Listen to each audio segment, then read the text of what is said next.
Good afternoon, everybody, and welcome from me in London to this Anglo-Omani Zoom webinar. I'm Richard Muir, the Vice President of the Anglo-Omani Society and a former ambassador in Muscat. And I'm joined by three excellent and distinguished panelists today. Dr. Hatem El-Shamfari and Ahmed Makeni are both in Muscat, and Jane Kinnemont's here in London enjoying our beautiful weather. Our topic today is the impact of COVID-19 and the oil price crisis on Oman's domestic and foreign policy.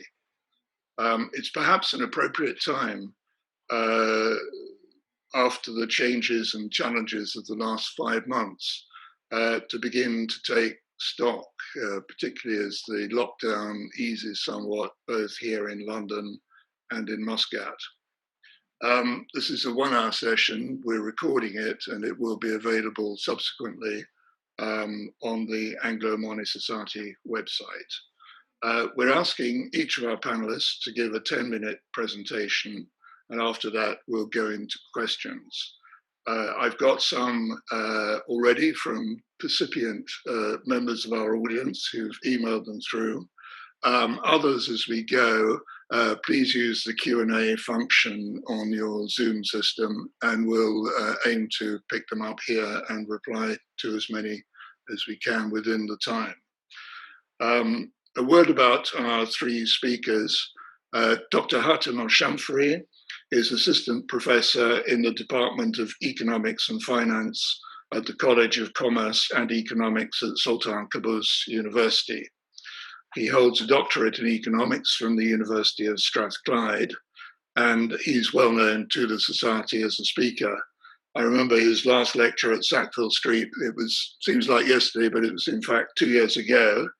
And he spoke then about the Oman economy, and concluded with a slide forecasting, in quotes, the perfect storm. We're asking him today, essentially, is this now upon us? And how is it being handled? Ahmed El-Makeni is also well known to the Society. He's a public policy analyst, very well known in Muscat. And in 2001, he received a Chevening Scholarship and studied at Durham University for an MA in political economy. We're asking him to cover the broader context of the succession of Sultan Haytham and the COVID pandemic, as well as the role of public opinion and of the Oman Council in the present crisis. Jane Kinnemont is head of programs at the Elders. It's an independent group of global leaders working together for peace, justice, and human rights. And her focus there is on conflict countries and regions. But she'll be well known to many of you as the former deputy head of the Middle East and North Africa program at Chatham House, and where she led very ably an excellent Gulf program. And in that capacity, she was a regular visitor to Oman. She's also now a trustee of the Society. And today she'll talk about the foreign policy implications, including those for the bilateral relationship with the UK. So without further ado, I turn to Hatem El-Shamfari. Thank you very much, Richard. I hope everyone can hear me well. And yeah. I highly appreciate the Anglo-Omani Society activity here to bring everyone together this afternoon. And I hope it will be a fruitful session to highlight some of the key issues here. With the economics, as Richard have said, the perfect storm is getting even more challenging than it was 2 years ago.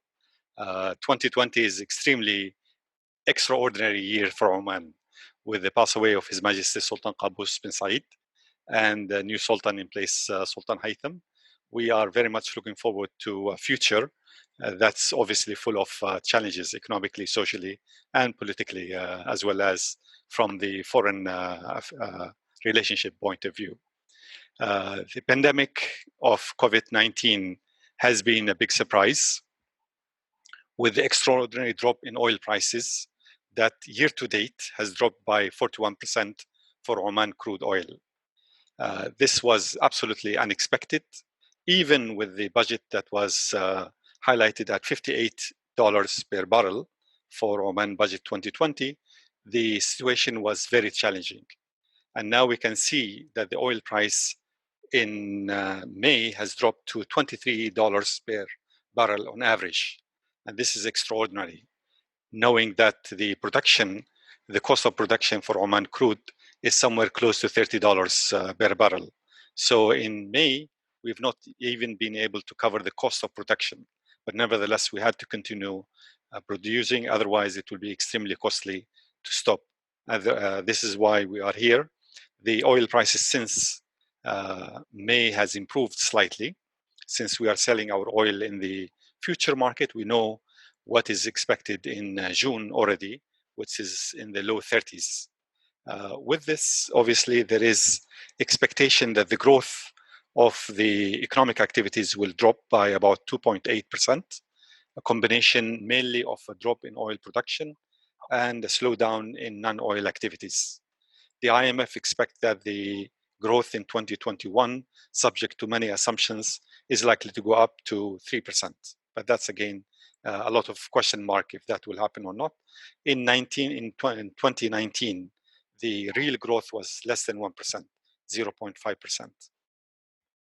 Oil price break-even in 2020 is expected to be around 86.8, far away from where we are currently. And I don't think we will get anywhere close to it. And the only way that we can bring this in line is to reduce expenditure significantly. The government has undertaken major steps in that direction to control the public expenditure, non-essential part of it. But it's cutting across a lot of other activities here. With the COVID-19, the top priority for the country is the health issue, the public health issue. And that's obviously like anywhere else in the world. This comes at the utmost important to the country and to many countries in the world. With that, there is obviously a collateral damage with the economic activity, especially in the private sector. We see that the private sector has taken a big hit, where the closure for the last 2 years and the opening is going to be very slow. So the compensation will be extremely low for these private sector companies in order to operate. In 2020, we had 3 instances of downgrading by S&P, Moody's, and Fitch. All came in March, very much few weeks apart. That the outlook has been downgraded for Oman, mainly due to the drop in oil prices and to the fiscal burden that the country is facing. So here we look at the external balance in terms of trade and goods and services. The current account, we require around $62 per barrel to balance out the trade account, or to the trade account, yes. And that's again relatively high to where we are currently. And that again makes it quite challenging to go forward. The debt to GDP, according to the IMF, is expected to be 78% in 2020. That will go up to 85% in 2021. That's again a very significant increase in the level of debt. And here we can see that the external debt has already passed the 100% in 2020. So the total external debt that is coming from the government, public enterprises, and private sector, in 2020, it was estimated by the IMF to be around 116%, and that will go up to 125%. This is quite a significant increase, and that will definitely cause a lot of pain in case the interest rate goes up. And obviously, with the downgrade of the rating agencies, we expect that the cost of financing to go up. And the cost of financing is making up a very large proportion now of the current expenditure for the government. Many steps have been taken by the government, one of which is to reduce the non-essential expenditure, first by 5% and now another 5%. So 10% has been added to the overall reduction in the operational expenditure of the government. Furthermore, the debt that has been accumulating over the last few months has been financed mainly by two major sources. One is borrowing locally, and the government since 2020 has borrowed twice, one at 150 million riyals, and the other one more recently in May for 200 million riyals. So a total of 350, which is more or less in line with what the budget was envisaging for the whole year. So we have done that in the first half of the year. Plus drawing in the first month of January, drawing 500 million from the reserves. This was expected to be for the whole year, but I don't think this is likely to be the case, given that we are limited by our ability to go to the international market and borrow. Our neighbors, Saudi Arabia, UAE, and Qatar were very successfully tapping the international market for international bonds. Oman is not in a position, along with Bahrain, to do that. So relying on the local debt market as well as reserves. And obviously, I'm sure the government is engaged with other neighboring countries to look for ways and means of working out the financial need for the country. So this is the situation as far as the financing of the debt is concerned. As we see, the debt burden is increasing, the debt service is increasing, and the external debt is being already passing the 100% mark, which is quite critical for the country. In addition to this, we have issues related to youth unemployment, which is extremely serious because of the fact that many young people keep coming to the market, and opportunities both in the public sector and the private sector is very limited.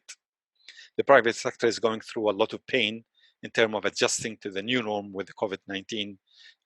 And on top of this, communication from the public sector to the private has been very limited and I can say quite ineffective, which is extremely crucial for the stage to deal with this problem. We have to have a very effective communication. And unfortunately, we have not been able to address this in the past, and that's obviously a problem. On top of all this, even though we have been advised many years ago by the IMF that we need to have a very good social safety net in place to cope with the slowdown in the economy as well as the impact of the COVID-19. That is not yet been established as far as I'm aware.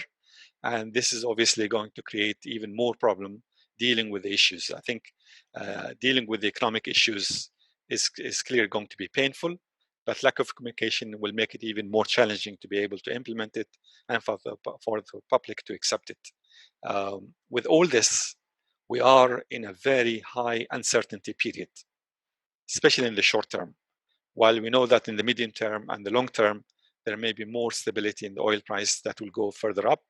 But in the short term, in 2020, a lot of challenges are upon us.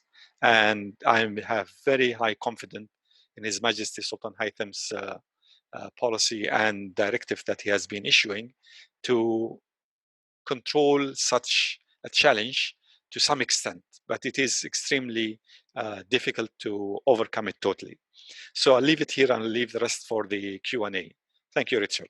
Right, thank you very much indeed. Adam, that covers it very well indeed. A very complete summary of the position that has now been reached.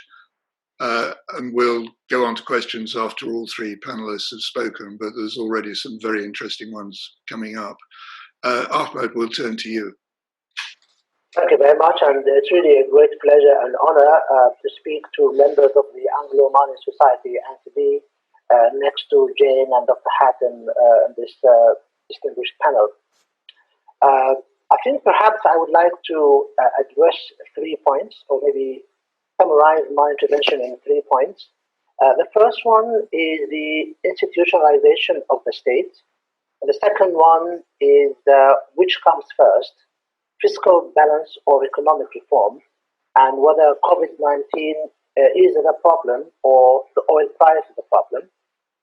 And finally, enhancing the participatory process and the popular involvement in Oman with an example of decentralization as the way has been suggested forward. So going to the first point, the institutionalization of the state, Dr. Hatem and Jane will know that people always assume that with the death of Sultan Qaboos bin Said, state institutions will be provided the opportunity, a breathing space to evolve and develop their capacity, develop their powers, and really work in checks and balances. Because while he was alive, people always resorted to him, and these institutions could not evolve without the persona of the Sultan. This is not the case now. It has become very evident for all Omanis, based on the speech of His Majesty Sultan Haytham, based on the messages that he has been sending through, that he is really focused on further institutionalization of the state to allow these institutions to evolve and grow and give some kind of sustainability to the current renaissance that we have now. And he, since day one, has actually sent a message that he needs to put the house in order.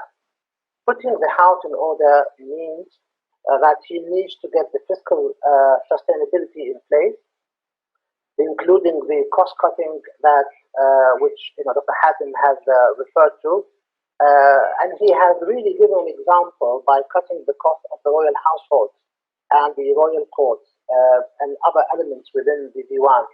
And the 10%, which mentioned by Dr. Hatem, also includes the military and defense, security and military expenditure.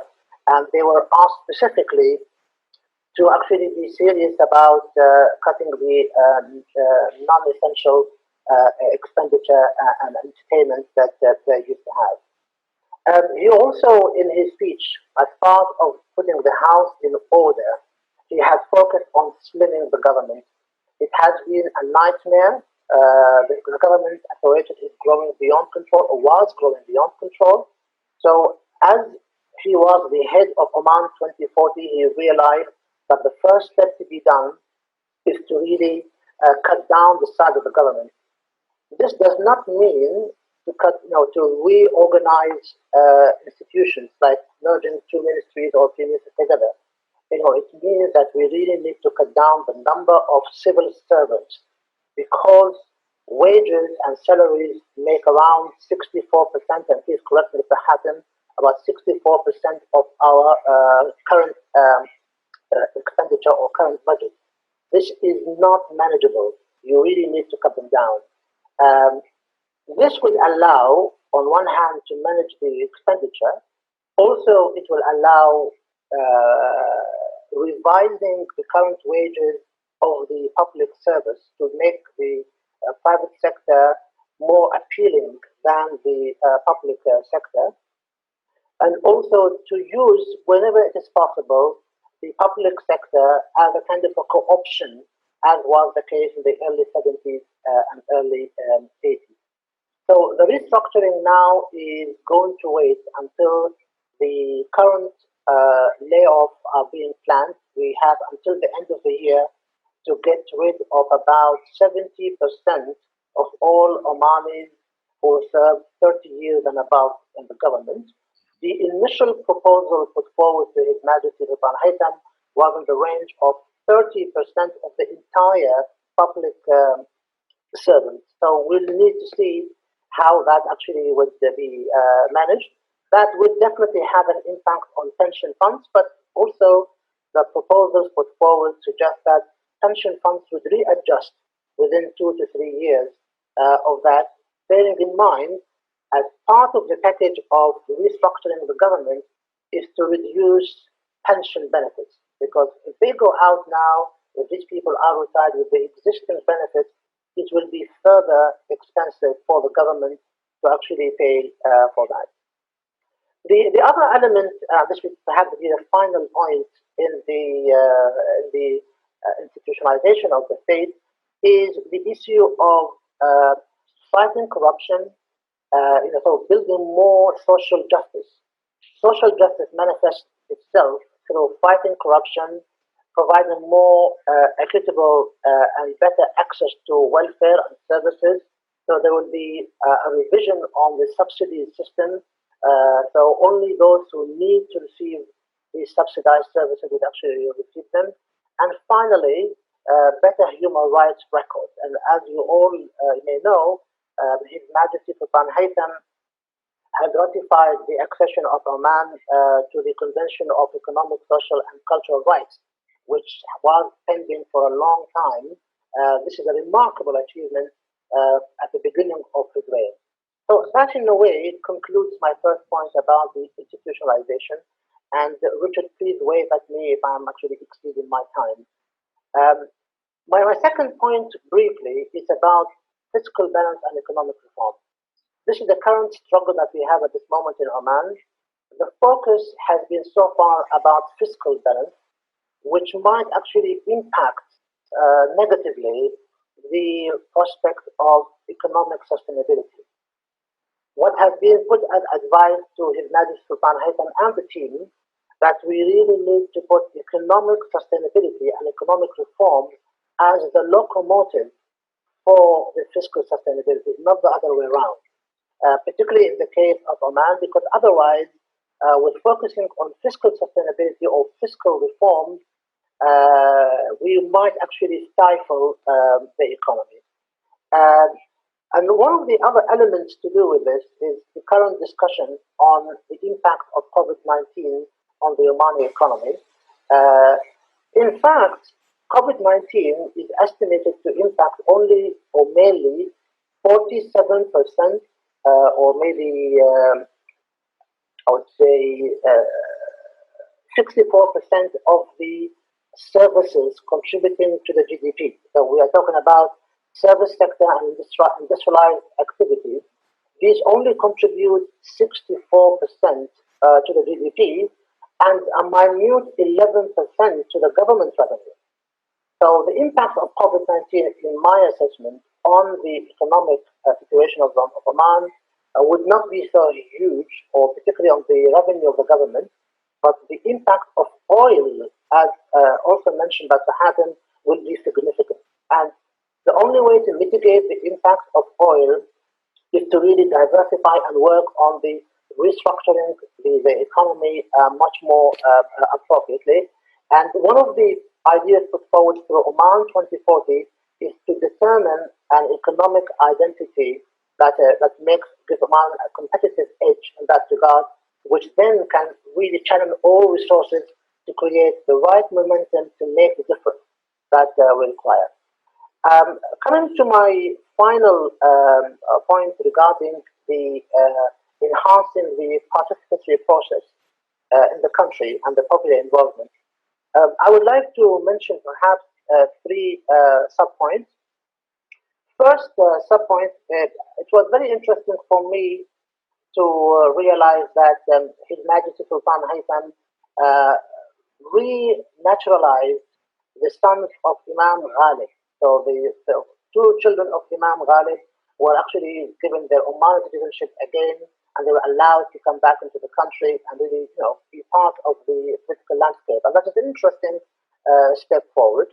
The second thing is the role of municipal councils and government.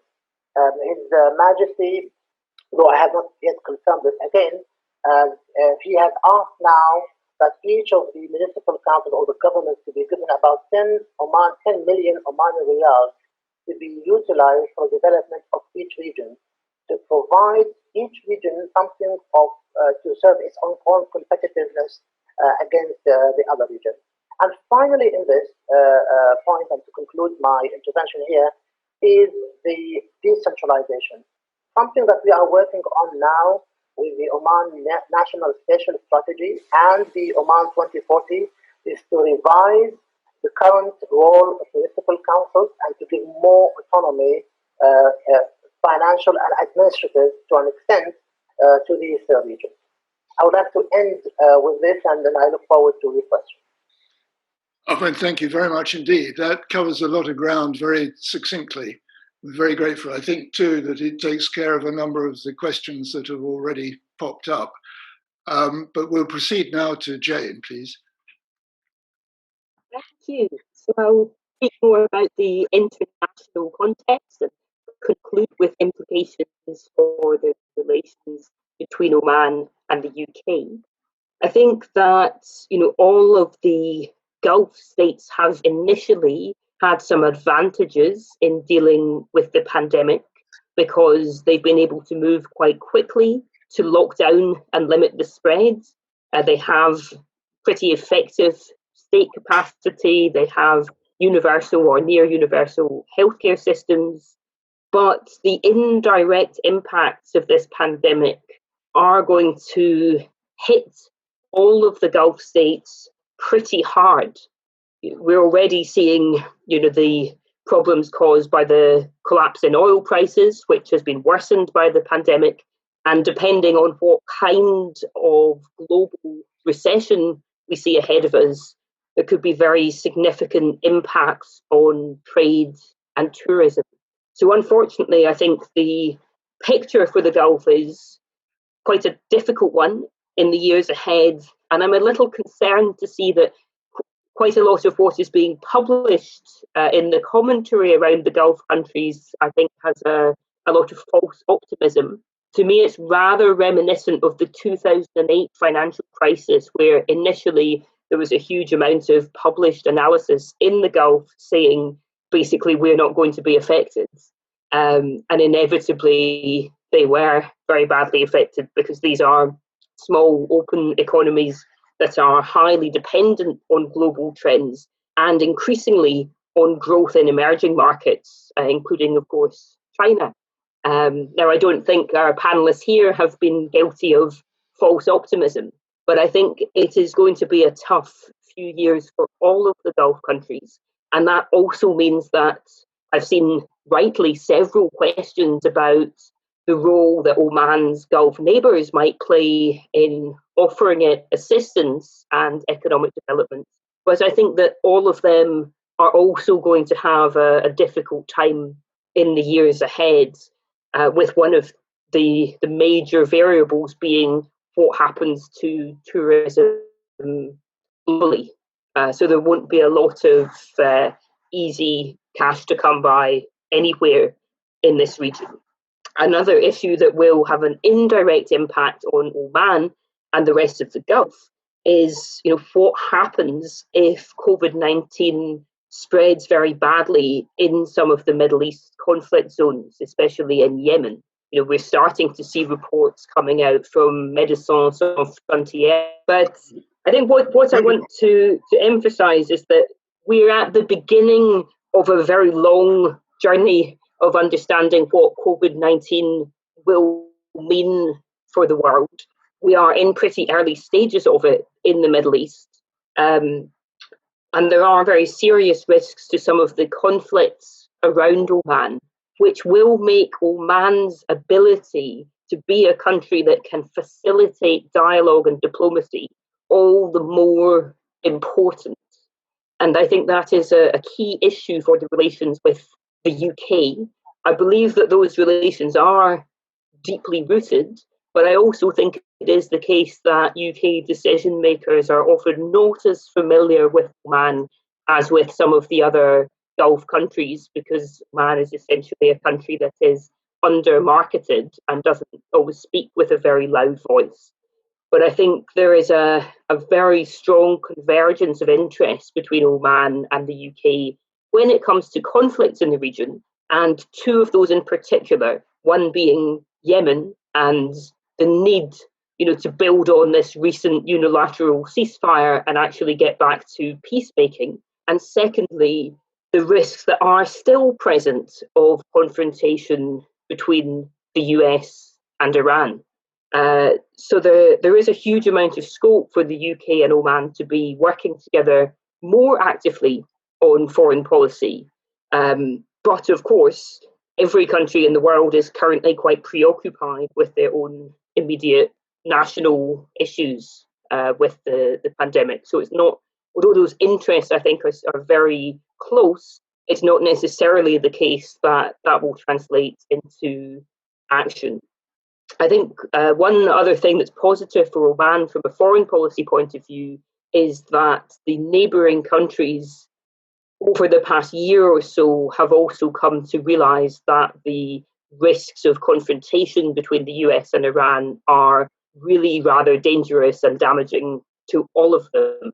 So over the past few years, we saw some friction between Oman and some of its neighbours, especially UAE and Saudi, who wrongly caricatured Oman as being very close to Iran because it has always tried to keep doors open and keep channels open. And I think it's been very striking that, over the last 12 months, with the various flare-ups of violence that we've seen in the Gulf, the tone and language from Riyadh and from Abu Dhabi has changed a lot and has moved much more towards the need for de-escalation and even detente. So I think, if Oman is able to play an active role as a country that can help to bridge divides and calm things down, there is a lot of appetite for that because people have looked quite hard into the face of the worst case scenarios and become worried about them. Of course, we have ongoing geopolitical uncertainty about the US elections, maybe one of the most internationally significant US elections that there's ever been. And one other tricky area for Oman to manage, I think, will be the growing tensions between the US and China, which have flared particularly over COVID-19, but are not unique to Trump. It looks likely that China will be a bit of a punching bag in the US election campaign for both candidates, and Oman will have to be quite skillful in making clear to both countries that it wants relations with both and doesn't want to get caught up in the geopolitical competition between them. So there will be, I think, a lot on the plate of the new leadership when it comes to regional and international politics, as well as the health and economic issues that are being faced. One possible scenario is that you might see the new leadership in Oman concluding that it's not worthwhile spending a lot of senior level time and energy on foreign policy when there is so much to do at home, and when naturally Omanis will probably be preoccupied with their own concerns about jobs and economic prospects. But I do think there are real opportunities at a time when the conflicts around Oman could well get worse, to show some leadership and statesmanship in trying to make a more peaceful region. Good. Thank you. Thank you very much indeed. Before we get into questions about the sort of domestic aspects of the economy, perhaps we can carry on a bit on the foreign policy leg. There's been a lot of speculation that Oman might have to go beyond the current type of borrowing and look to neighbours in the region, other GCC members, as it did back in 2011 for financial assistance. A question from Stefan Hertog, who puts his finger on it, talking about potential help from neighbouring countries. He says more likely from Qatar or Saudi Arabia / UAE, presumably not at the same time though. What's the likelihood in panelists' view of that happening? And a further question from an anonymous questioner, how would such a measure impact on Oman foreign policy? Would it allow Oman to carry through the sort of policies that Jane has been talking about? Perhaps we could start on the economic side with Dr. Hatton. Thank you, Richard. Oman has already taken steps, even though it's not been publicized, towards Qatar and Kuwait. And the last few weeks, there has been a communication on a very high level from His Majesty to the head of states. And I'm sure part of that is to do with the financial help But as Jane has rightly said, there will be a very limited resources that can be shared. Each one of those countries, even though they have a different type of economic challenges, they are more or less facing a budget deficit. I'd say that I'm hopeful something will come out of it, but we cannot rely on it to a large extent to finance all the external need that the country needs. So there will be a limitation, and we have to be very careful how to do that. I'm sure that Saudi Arabia and UAE will not look away in case that they have been approached. Oman will be very careful to preserve its stand in terms of its independency. And if anything, it's going to be limited exposure. But all the countries in the Gulf are worried about the contingent effect if Oman has to go through a very tough economic adjustment, including devaluation that will have a spillover effect to them. Yeah. So they will definitely not stand aside. They will do some sort of help, but we cannot count on that to fill all the gap that we have in the external finance need. Good. Yes, we had a question about the currency peg. I don't know if you want to say anything more about that, prospects of devaluation. I guess devaluation, if the oil prices persist like this, be less than $40 for a while, it could be a big risk in hand. And obviously, we have to look into it as one of the options to mitigate the situation that we are in. But I think the government will be very keen to make this as a last resort going forward. Yeah, thanks. Ahmed, do you want to comment on that at all? Okay, thank you very much. Just to add to what Dr. Hatton Can you unmute? Okay. I think I am already. Yeah. Can you hear me now? Yeah, that's fine. Thank you. Well, just to add to what Dr. Hatton has said, according to my discussion within the finance and sector, it has been discussed, but it is extremely unlikely that Oman will seek help in the terms of financial aid from Gulf countries, because that will impact its neutrality. However, as an alternative, and in an attempt to safeguard our foreign currency reserves, there have been some attempts to encourage wealthy Gulf people and Omani abroad to actually have large deposits in the Omani banks. So we can actually bring in foreign currency in the country, because we do have a challenging situation with the lower oil price that will not have sufficient foreign currency to finance our trade with the world. Jane, do you want to add anything? Well, only that I think it's not a binary situation of having aid and being dependent or having no aid. I think Oman will be careful to hedge its bets. And some countries have managed to get aid from a whole variety of Gulf countries that don't agree with each other, including Jordan, I believe. So I think it's not impossible that you could see some support from Qatar as well as from the Saudis and Emiratis, but remains to be seen. Good, thank you very much. Turning now to the sort of more domestic aspects, we were starting while Jane went out on a question from Maggie Jeans. What measures can be taken to absorb youth into the economy, and how can blue-collar jobs be Omanized? Who wants to tackle that? Perhaps Ahmed first. Yes. Well, thank you very much. This specific question was posed during the Oman 2040 development, because at this moment in time, we have about 60 to 70% of the expat labor force in the private sector of either unskilled or semi-skilled kind of level. And that's mainly because in the past few decades, most of our economic activities were construction-led, and the Omani private sector got addicted to cheap labor. So, as a solution, or proposed solution in the Oman 2040 and discussion now, is A, make the expatriate labor force more expensive, in the sense of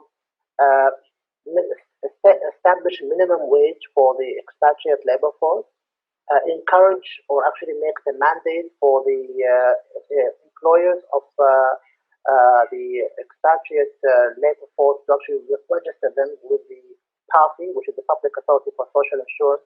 So at least they have some kind of end of service and pension, which would also serve the investment side of the Omani economy. And thirdly, to really invest in mainstreaming IT in the production in the economy. So then jobs would become more attractive for the younger Omanis, because a person who would not need to actually, you would not need 5 people to fold a box. You can just do it with a press of a button. And somebody who can be in his office and he can supervise the entire factory.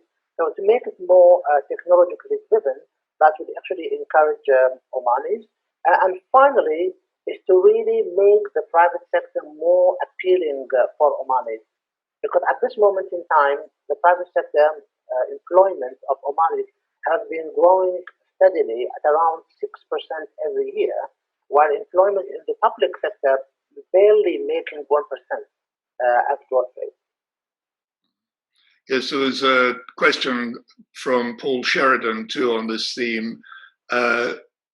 Given the number of expatriates currently leaving Oman due to COVID-19 and the low oil price, will the heavy reliance on expats continue, or will Omanis be more willing to do so the work done by expats up to now? Shall I?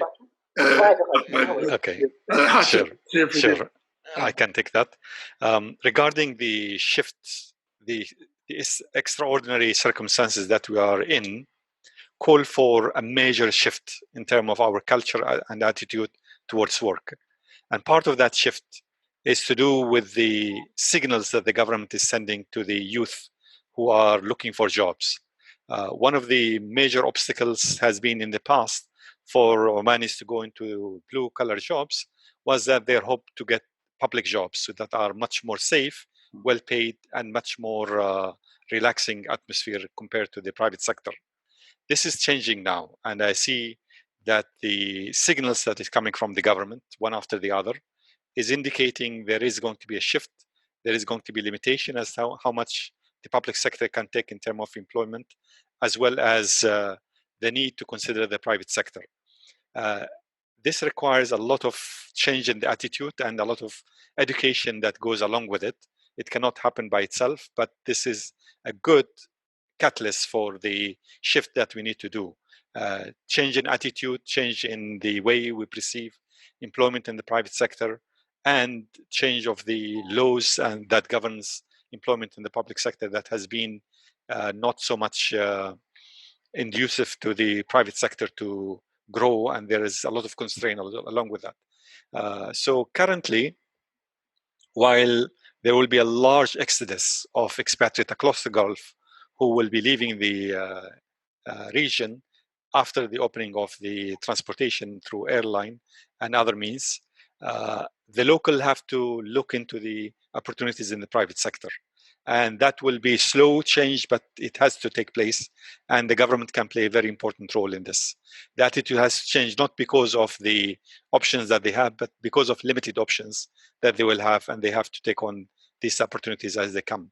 It will be slow. It's not going to be a major change, but I'm sure it will go in the momentum to the right direction.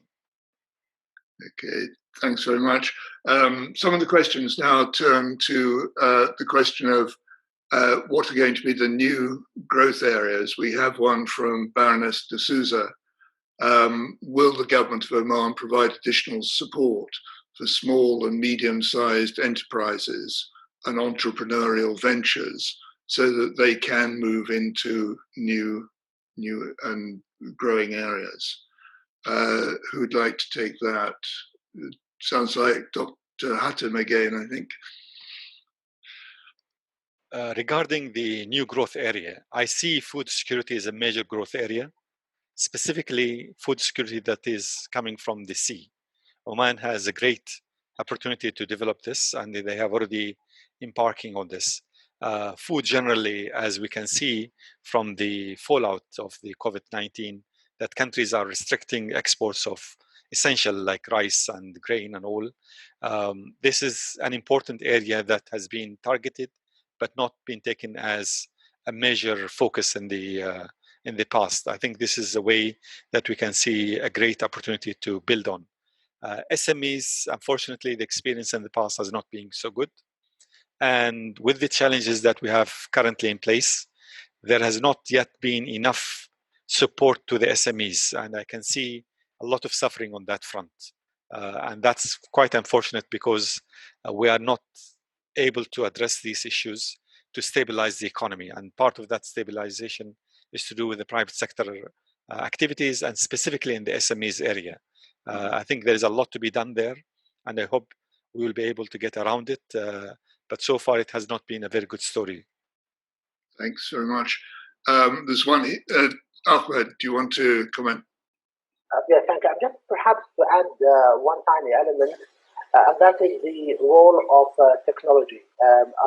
We think that technology is going to be another growth area because it seems to be providing services. It's really encouraging the youth to actually fill any gaps or vacuum that might be created by existing cheap labor. Okay. We have one from Callum Prince-Smith on the same theme. Is the impact of COVID-19 expected to make changes for the Vision 2040 strategy in terms of the sectoral priorities? For example, will food security and education see increased funding from government compared to such sectors as tourism? Ahmed, you've been involved in Vision 2040. Until this moment in time, I could very easily say there has not been a systematic approach towards prioritizing funding for sectors for the Oman 2040. Almost all sectors, until this moment in time, is open for development. I'm one of the people who are advocating for not to invest any further in tourism because the return on tourism has been very, very little. While the return on food industries and other industries, for example, the logistics might have been much more useful.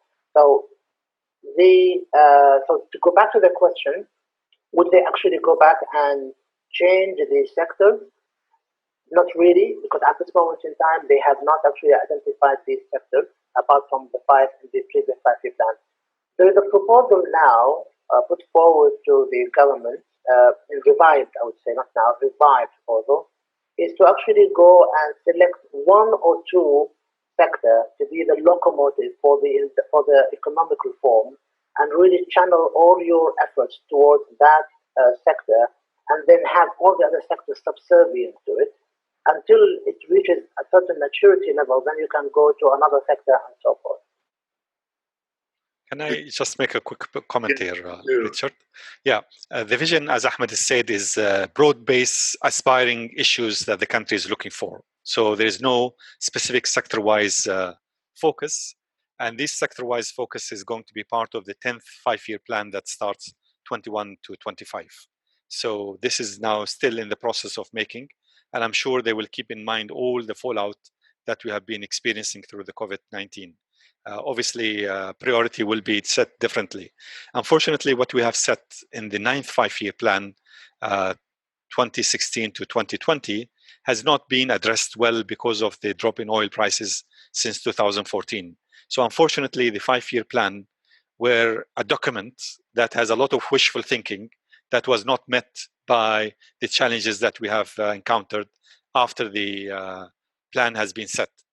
So these priority sectors have not been focused upon in this current 5-year plan, and I hope that we'll be doing something better for the 10th 5-year plan, given the broader framework that has been set by the Vision 2040. Very interesting indeed, thanks. And a related one from El Ghaith El Houthi, Omani government is now working towards reducing expenditures in all aspects, which affects individuals and institutions. How do you think this will affect the progress towards achieving the objectives of Vision 2040? If I may start on this, and then Dr. Hatem can actually add to it. What we have put forward, and I'm speaking now in my capacity as a person who works with the Oman 2040, we have put forward to the government that they need not be the financiers of all the projects and development of the country. There is a lot of alternative financing methods. Could be from within Oman, outside Oman. They only need to create the legal framework to make it more conducive, much easier for such finance methods to actually be used. For example, we could actually encourage more green bonds. We can encourage more project-based bonds or education bonds to really serve specific needs. PPP, the public-private partnership, privatization. The government needs to really think about privatization as a key element for it to actually finance and manage its resources. So there are, I think, financing the 2040 is not really a major issue if the government opens up and becomes more open towards it. Thank you very much. Dr. Hatem, sure. The current experience of cutting costs is going to be obviously a challenge going forward. The major broader aspect of the Vision 2040 is to enhance the well-being of the Omanis in the future. This does not seem, for anyone who's looking at this short-term adjustment to the crisis that we have, is going to be hopeful about the future. But I'm sure these corrections that were overdue are needed in order to move forward. And most importantly, while we are cutting costs, we should not lose sight of stimulating the economy. That's where we are going to generate the growth. That's where we're going to generate the job opportunities for the Omanis and for the private sector to realize its position, not the government to lead the way forward. The government should only facilitate. So here, obviously, we are going to go through a lot of pain. These pains are natural because we have delayed decision for many years. And now we have to confront them because we have not much choices left in our hands. Yeah, thank you very much. I've one for Jane now. The UK-Oman Comprehensive Agreement was signed almost exactly a year ago between His Excellency Yusuf bin Alawi and then Foreign Minister Jeremy Hunt. And it covers bilateral international relations, defense, security, economy, and culture. So it puts the UK very close to Oman and a lot of will there to give Oman support.